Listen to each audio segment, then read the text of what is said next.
Tales from the Crib, Midnight Bourbon. Handsome is as handsome does, as the saying goes.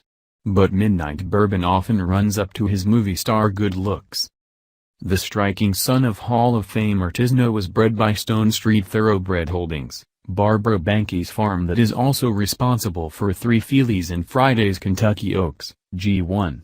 While homebreds Clary and Pauline's Pearl still carry the Stone Street Silks, Early Oak's favorite Malathat was sold for $1.05 million as a Keeney Lynn September yearling. Midnight Bourbon would eventually be earmarked for Keeney Lynn September himself. Foaled on January 25, 2018, the Bay is the 4th registered foal from the Malibu Moon mare Catch the Moon.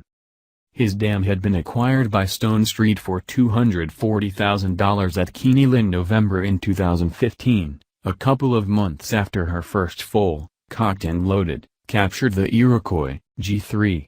Catch the Moon proved well bought, for unbeknownst at the time, her second foal, Gervine, would turn out even better.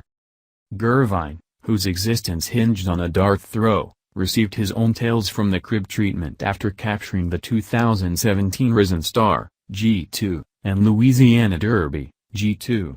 Ill-timed foot problems complicated his training before the Kentucky Derby, where he wound up 13th, but he rebounded over the summer to score a career high in the Haskell, G1.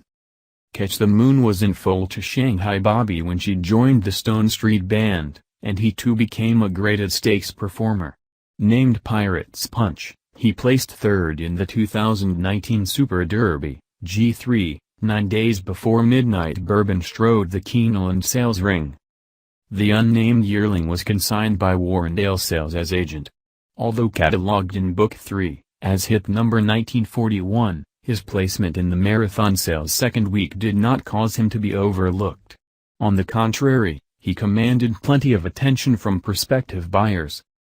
Hunter Sims, a partner in Warrendale with the firm's founder Kitty Day, recalled how Midnight Bourbon presented himself. "I think the most distinctive thing about him was his really dark haircut and this bright white blaze. He looks a lot like his sire in the same regards as well as carrying some of his physical traits. He had a lot of leg underneath of him and was really well balanced. He moved so easy and fluid, really light on his feet." Sims praised Stone Street's team, led by yearling manager Robert Turner, for doing a fantastic job at getting them ready for the sales. After his prep program at Stone Street, Midnight Bourbon moved to the Warrendale consignment at Keeneland just ahead of his sale date. Indeed, he was only on the premises for 1 full day before he toured the auction ring. Sims logged that Midnight Bourbon was shown about 125 times in a day and a half and had 15 vettings by some of the best judges in the game. One of those interested parties was Winchell Thoroughbreds, which prevailed to buy the colt for $525,000, the second highest price of that session, the 7th day of the sale. He was just a really classy horse that presented himself well while at the sales, Sims concluded.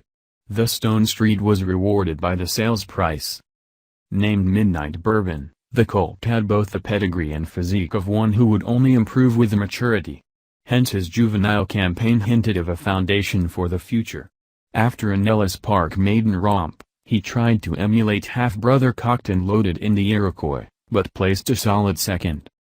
Midnight Bourbon then finished a distant 3rd in the Champagne, G1, and called it a season. His sophomore debut in the Lecomte, G3, renewed the idea that this could be his year, as Midnight Bourbon went wire to wire at fairgrounds. In the process, he made his dam a 100% producer of graded stakes winners. Along with Cocked and Loaded and Gervine, his other half-brother, Pirate's Punch, took last fall's Salvator Mile, G3, at Monmouth. While Midnight Bourbon couldn't follow in Gervine's hoofsteps in the Risen Star and Louisiana Derby, he continued his consistent pattern by placing in both preps. And he improved his finishing position from a 3rd in the Risen Star to a 2nd in the Louisiana Derby. As Hall of Fame trainer Steve Asmussen keeps pointing out, Midnight Bourbon is taking forward steps at the right time. Additional progress on Derby Day could finally win the elusive roses for Asmussen and the Winchell family. Stone Street is likewise seeking a first Kentucky Derby, after placing with Curlin, 2007, and his homebred son, Good Magic, 2018. Hall of Famer Curlin was a private purchase in the relatively early days of the stable established by Behnke's late husband, wine magnate Jess Jackson. His middle name, Stone Street, was also bestowed upon one of his California wine estates.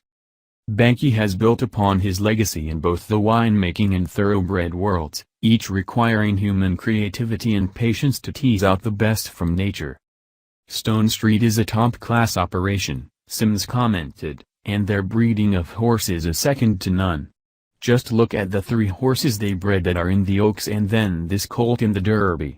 They have assembled one of the best broodmare bands in the world and breed 2 high-class stallions, so their offerings at sale have some of the best pedigrees you will find. Midnight Bourbon can raise a glass to that.